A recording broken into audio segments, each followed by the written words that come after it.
अच्छा, चलिए आज ना एक बहुत ही इंटरेस्टिंग बल्कि थोड़ा हैरान अंगेज सफर ट्रेस करते हैं।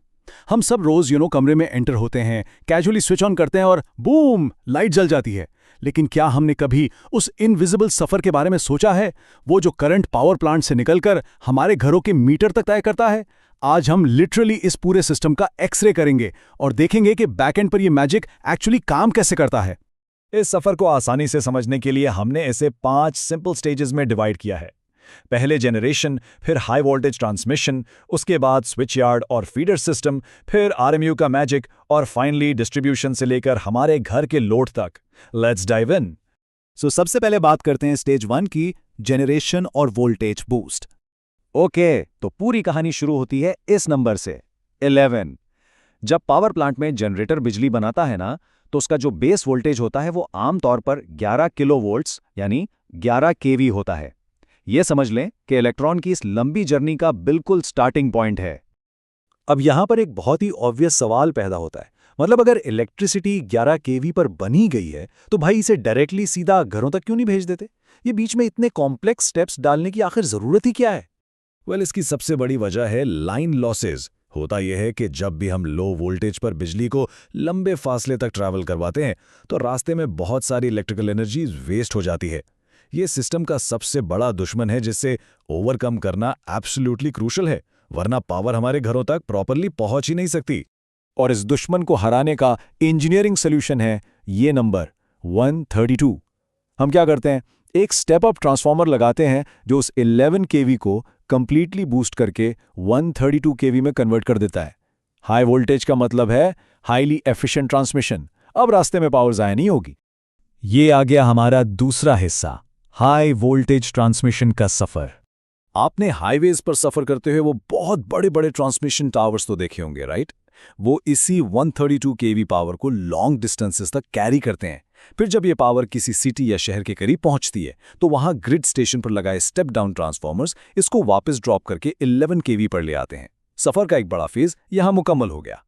अब आते हैं तीसरे हिस्से पर, स्विच यार्ड और फीडर सिस्टम। सिटी ग्रिड पर आकर ये 11 केवी पावर स्विच यार्ड में एंटर होती है और बस बार से मिलती है। बस बार्स को आप एक मेन जंक्शन समझ लें, जहां से आगे पावर को राउट होना है। यहां से मल्टीपल फीडर्स निकलते हैं। हर फीडर की कैपेसिटी तकरीबन 300 एम्पियर्स होती है, जो शहर के अलग अलग एरियाज को सप्लाई देते हैं। लेकिन यहां एक बहुत ही क्लेवर ट्रिक यूज होती है, जिसे हम बैक फीडिंग कहते हैं। हम इन फीडर्स को कभी भी उनकी फुल कैपेसिटी पर बिल्कुल नहीं चलाते। क्यों? ताकि अगर खुदा ना खास्ता एक फीडर में कोई फॉल्ट आ जाए तो दूसरा फीडर फौरन उसका लोड अपने ऊपर ले ले।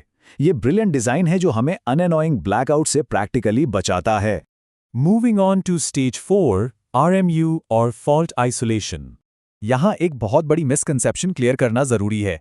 आरएमयू यानी रिंग मेन यूनिट, लोग आमतौर पर सोचते हैं कि शायद ये ट्रांसफार्मर है। एक्चुअली स्क्रैच दैट, ये ट्रांसफार्मर बिल्कुल भी नहीं है। ये सिर्फ और सिर्फ एक स्विचिंग डिवाइस है। इसका काम सिर्फ सप्लाई को कंट्रोल करना है। ये किसी भी तरह वोल्टेज को ऑल्टर नहीं करता।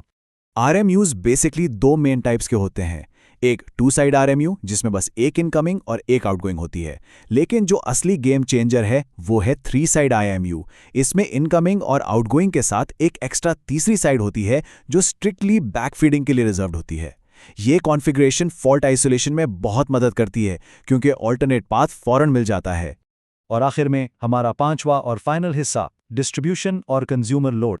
इस बिल्कुल आखिरी स्टेज पर आकर एक फाइनल मैसिव स्टेप डाउन होता है। सबस्टेशन में लगा डिस्ट्रीब्यूशन ट्रांसफार्मर इस 11 केवी को आखिरी दफा ड्रॉप करके सेफली 440 वोल्ट्स में कन्वर्ट कर देता है। इसे लो टेंशन या एलटी भी कहते हैं। ये वो सेफ लेवल है जो अब प्रैक्टिकली हमारे इस्तेमाल के लिए तैयार है। इस फाइनल पाथ को अगर हम ट्रेस करें तो क्या होता है?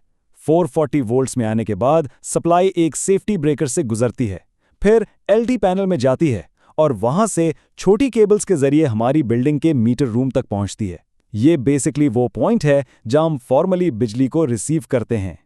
बाय द वे, अगर आपके एरिया में अंडरग्राउंड वायरिंग नहीं है बल्कि ओवरहेड पोल्स हैं, तो मैकेनिज्म बिल्कुल वही रहता है। बस हम पीएमटी यूज करते हैं, यानी पोल माउंटेड ट्रांसफार्मर। वो खंबे पर लगा हुआ छोटा डब्बा, वो भी एग्जैक्टली यही काम कर रहा होता है, 11 किलोवोल्ट को सेफली 440 वोल्ट में ड्रॉप करना।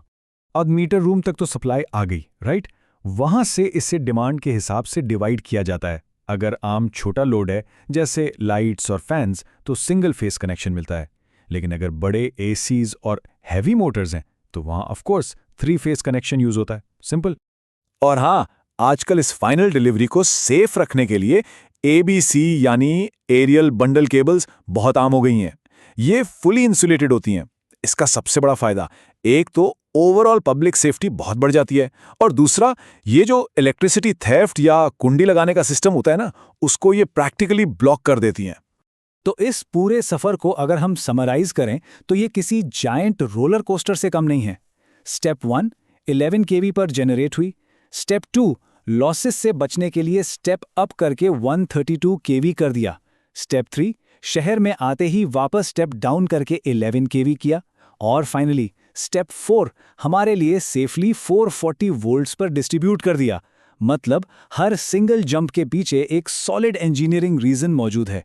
तो अगली बार जब हम यूं ही कैजुअली कमरे में एंटर होकर स्विच फ्लिप करें तो थोड़ा सा इस इनक्रेडिबल 132 केवी के सफर के बारे में सोचिएगा। इस बिजली ने लाइन लॉसेस से लड़ते हुए, उन बड़े टावर से गुजरते हुए, आरएमयूज और ट्रांसफॉर्मर्स के मजे से निकलकर हमारे स्विच तक का सफर तय किया है। ये वाकई एक मॉडर्न मार्वल है जो हमारी जिंदगियों को कंटिन्यूअसली रोशन रख रही है ना हैरत अंगेज?